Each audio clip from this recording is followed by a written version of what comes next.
Welcome to today's news discussion. I'm Sonia, and joining me is Simon. Hello, Sonia. Good morning to our listeners. Let's start with the news that TikTok and its parent company ByteDance have agreed to a $400 million settlement with the U.S. Department of Justice over allegations of violating children's online privacy. That's a significant amount. What exactly were the allegations about? The Justice Department alleged that TikTok violated children's online privacy, though the specific details of the violations weren't explicitly stated in the reporting. The settlement indicates stronger protections for young users going forward. So, what does this mean for TikTok's operations and how they handle user data, especially for children? The reporting suggests that as part of the settlement, TikTok will likely implement stronger privacy measures for young users. The exact changes weren't specified, but it's clear that there's going to be a shift towards better protection. That's reassuring. Have there been similar cases against other social media platforms regarding children's privacy? Yes, other platforms have faced similar scrutiny and settlements. The reporting indicates a broader trend of increased regulatory oversight on how social media companies handle children's data. That's an interesting point.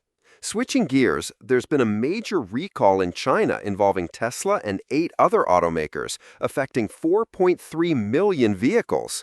What's the reason behind this massive recall? The recall is primarily due to concerns about door handles being difficult to open in emergencies. The remedies include software updates and improved warning labels for door handles. Wow, 4.3 million vehicles is a huge number.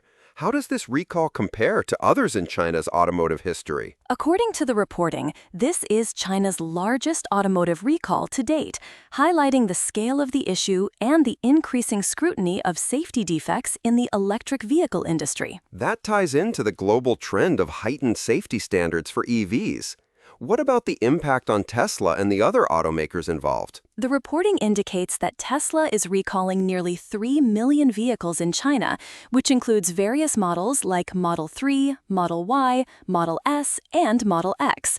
The other automakers are also taking similar actions to address the safety concerns. Let's move on to a different story. Mexico has resumed livestock sales to the U.S. after a year-long ban. What was the reason for this ban, and what's changed? The ban was imposed due to an outbreak of screwworm, a parasite affecting cattle. The reporting indicates that the ban has been lifted under tight controls to mitigate the risk of screwworm affecting U.S. cattle industries. So, what are these tight controls, and how will they be enforced? The specifics of the controls weren't detailed in the reporting, but it's clear that there will be rigorous measures in place to monitor and manage the risk associated with screwworm. Shifting to the tech world, there's news about Broadcom seeking more than $60 billion in debt for an AI chip deal. Can you provide more context on this? Broadcom is in talks to raise significant debt to fund a financing deal that would supply AI chips to companies like Anthropic. The deal could involve a substantial junior debt tranche and a senior secured tranche. That's a massive amount of money. What does this say about the demand for AI chips and Broadcom's role in the market? The reporting suggests that Broadcom plays a crucial role in the AI chip supply chain. The scale of the deal indicates a high demand for AI computing infrastructure and chips. And finally, let's discuss a new development in global shipping. China and South Korea have started using an Arctic trade route to Europe via Russia due to disruptions in the Strait of Hormuz. Yes, a South Korean container ship has set sail via the Arctic route following a Chinese vessel. This move is in response to the Middle East conflict disrupting traditional shipping lanes. How significant is this shift, and what are the potential implications for global shipping? The reporting indicates that this is a trial run, testing the viability of the Arctic route as an alternative.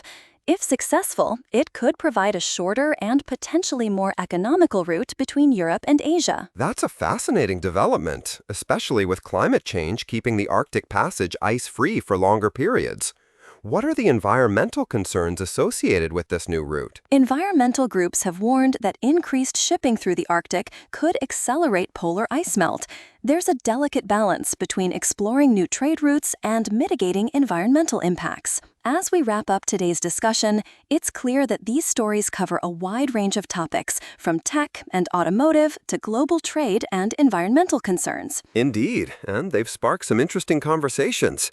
Thanks for tuning in, and we'll see you later. Goodbye.